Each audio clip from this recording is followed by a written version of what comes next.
I'm Gary Gerson, and I'm running for the Michigan State House District 54, Lake Orion, down through Auburn Hills to Bloomfield. It's still hard to wrap our heads around the impending decision for the Supreme Court to reverse Roe v. Wade. This 1973 decision that allowed women, more than any other legislation, to control their own reproductive decisions was a centuries in coming, and the judgment stood on the shoulders of women who perhaps had to give birth to a child that was unwanted or untenable or not sustainable. Regardless of whatever the reason was, and let's be clear, it's none of the business of anyone outside the parent-caregiver relationship.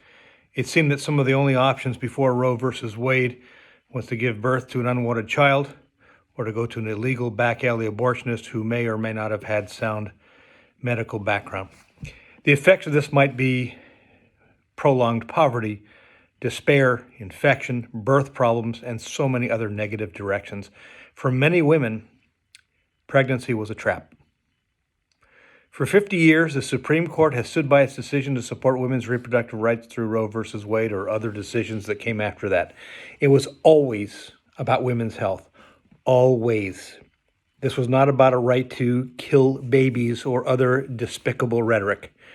That is completely oversimplifying the necessity of abortion rights. We don't want to think of our highest courts being political, but it is very hard not to think in those terms today.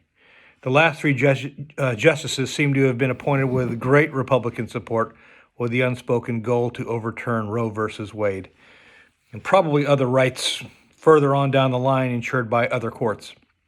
We're not going to talk about those today. Republicans blocked Merrick Garland with the opposite reasoning of why they rushed in Amy Coney Barrett at the end of Trump's term. Lindsey Graham has probably not stopped congratulating himself for that D.C. swamp doublespeak. I'll say it. The Democrats in Washington must acknowledge their naivete. They got snowed. The rotation of the justices happened under their watch. Ruth Bader Ginsburg is rolling over in her grave. This court is citing ancient laws regarding abortion that have no bearing on today's society.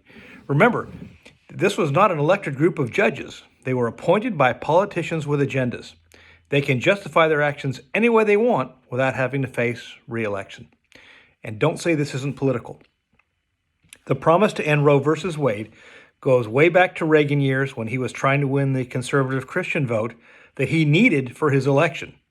And today, this rejection of women's reproductive rights fits into a Republican Make America Great Again narrative that smacks of an authoritarian us versus them mentality.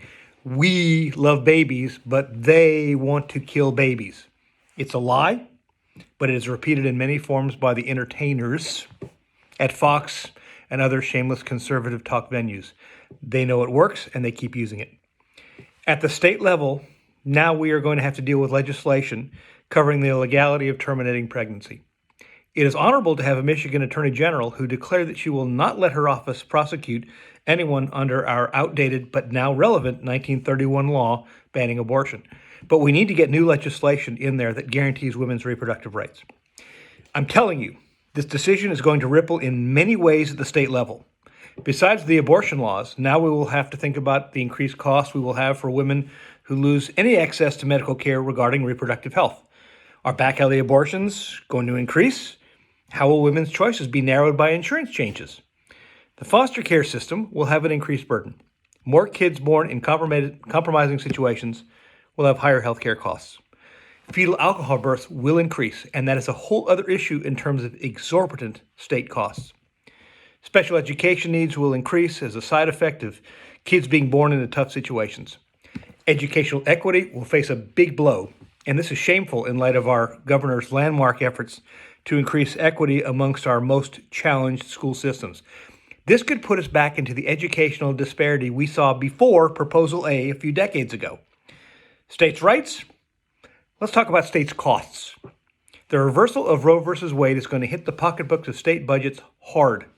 Legislators are going to have to fight so much harder to get our educational and foster care systems stability.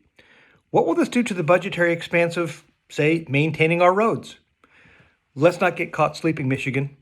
We have to start addressing these issues now in anticipation of a landmark change in women's reproductive rights. My name is Gary Gerson. and I'm running for the Michigan State House. Gerson, mirep.org.